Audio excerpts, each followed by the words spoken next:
دوستو،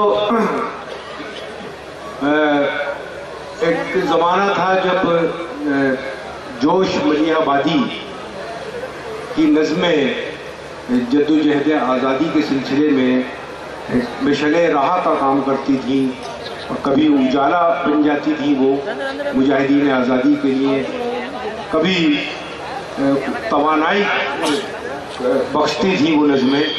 انہوں نے کہا تھا کہ وقت لکھے گا کہانی ایک نئے مضمون کی، وقت لکھے گا کہانی ایک نئے مضمون کی، جس کی سرخی کو ضرورت ہے تمہارے خون کی۔ نظم نگاری کا یہ سلسلہ اگر ہم محسوس کریں تو بہت پرانا ہے اور بڑا عظیم اور اٹوٹ حصہ ہے ہماری اردو شاعری کا، چاہے مولانا الطاف حسین حالی کا ہم ذکر کریں، چاہے علامہ اقبال کا ذکر کریں۔ علامہ اقبال کی ایک بہت مختصر سی بڑی مشہور نظم ہے جس کا عنوان ہے شاعر۔ اس کے 4-5 مصرے مجھے اس وقت یاد آتے ہیں کہ منزل سنت کے رہ پیما ہے دست و پائے قوم، منزل سنت کے رہ پیما ہے دست و پائے قوم، محفل نظم حکومت چہرہ زیبائے قوم، شاعر رنگی نوا ہے دیدہ بینائے قوم، مبتلائے درد کوئی عضو ہو روتی ہے آنکھ، کس قدر ہمدرد سارے جسم کی ہوتی ہے آنکھ۔ تو آئیے اس شاعر کو زحمت سخن دی جائے جس نے معاشرے کی آنکھ بن کر آج کے مسائل کو، آپ کے مسائل کو اپنی شاعری کا موضوع بنایا ہے۔ وہ غزل بھی خوب کہتے ہیں لیکن ان کی خاص شناخت ان کی نظم نگاری کے حوالے سے ہے۔ بڑی بلبلہ انگیز نظمیں وہ مشاعروں میں پڑھتے ہیں اور مشاعروں کا آہنگ بہت بلند ہو جاتا ہے جب وہ اپنا کلام پڑھتے ہیں۔ میں بہت ہی ادب کے ساتھ جناب جوہر کانپوری سے اس وقت گزارش کرتا ہوں کہ وہ تشریف لائیں اور اپنے کلام سے نوازیں۔ جناب جوہر کانپوری۔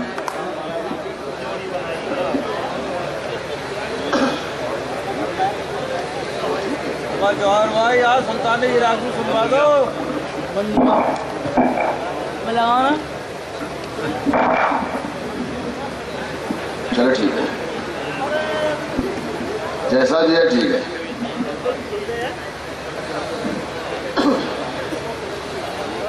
السلام علیکم۔ ماشاءاللہ، لگا کہ مراد آباد ہے، شام سے لگی نہیں رہا تھا کہ مراد آباد ہے۔ جب وہ ڈی ایم صاحب آپ کے پڑھ رہے تھے تب لگ رہا تھا کہ مراد آباد ہے، لیکن میں محسوس کر رہا تھا کہ آپ ڈر کی وجہ سے مراد آباد کو مراد آباد بنائے گئے کہ ڈی ایم پڑھ رہا۔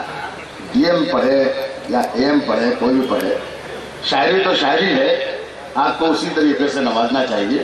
لیکن آج کی پوری رات میں سمجھتا ہوں کہ ڈی ایم صاحب کے نام میں، ڈی ایم صاحب کو یہاں پر دیکھ کے آپ لوگوں کو بہت خوشی ہو رہی ہوگی۔ ڈی ایم صاحب چلے گئے لیکن میری بات ان تک ضرور پہنچ جائے گی۔ مجھے بہت افسوس ہوا، مجھے بہت افسوس ہوا کہ مراد آباد میں یہ بیٹھے ہوئے ہیں، اور افسوس اس لیے ہوا کہ کانپور سے چل کے آئے ہیں۔ بہت اچھے ڈی ایم ہیں، بہت بڑھیا۔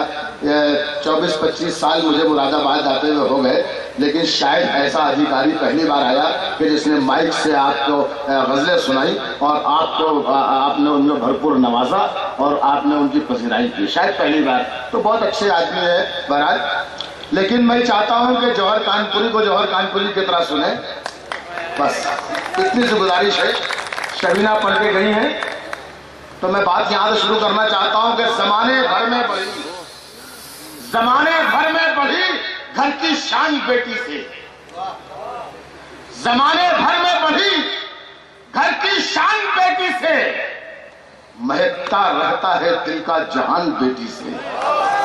زمانے بھر میں بڑھی گھر کی شان بیٹی سے، مہکتا رہتا ہے دل کا جہان بیٹی سے، ضروری یہ نہیں بیٹا سے نام روشن ہو، میرے نبی کا چلا خاندان بیٹی سے۔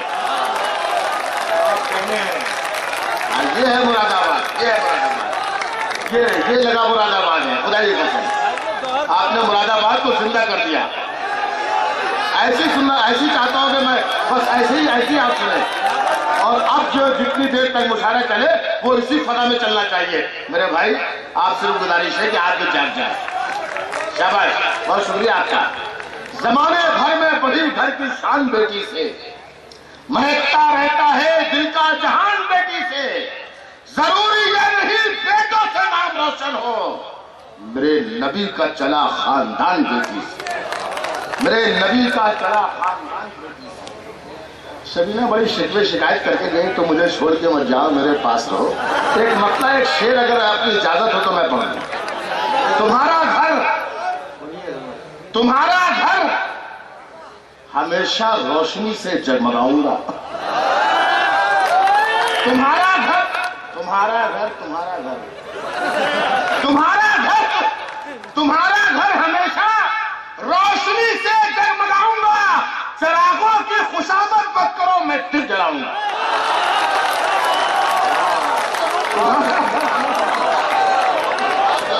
تمہارا گھر ہمیشہ روشنی سے جگمگاؤں گا. چراغوں کی خوشامد مت کرو, میں دل جلاؤں گا. تمہیں جس دن یقین ہو جائے مجھ میں خوبیاں بھی ہیں, تمہیں جس دن یقین ہو جائے مجھ میں خوبیاں بھی ہیں, مجھے آواز دے دینا, میں واپس لوٹاؤں گا. تمہیں جس دن یقین ہو جائے مجھ میں خوبیاں بھی ہیں.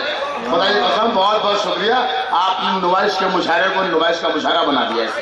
بہت بہت شکریہ, بہت بہت شکریہ. میں آپ کے لیے تالیاں بجاتا ہوں, ایک بار آپ اپنے لیے تالیاں بجا لیجیے.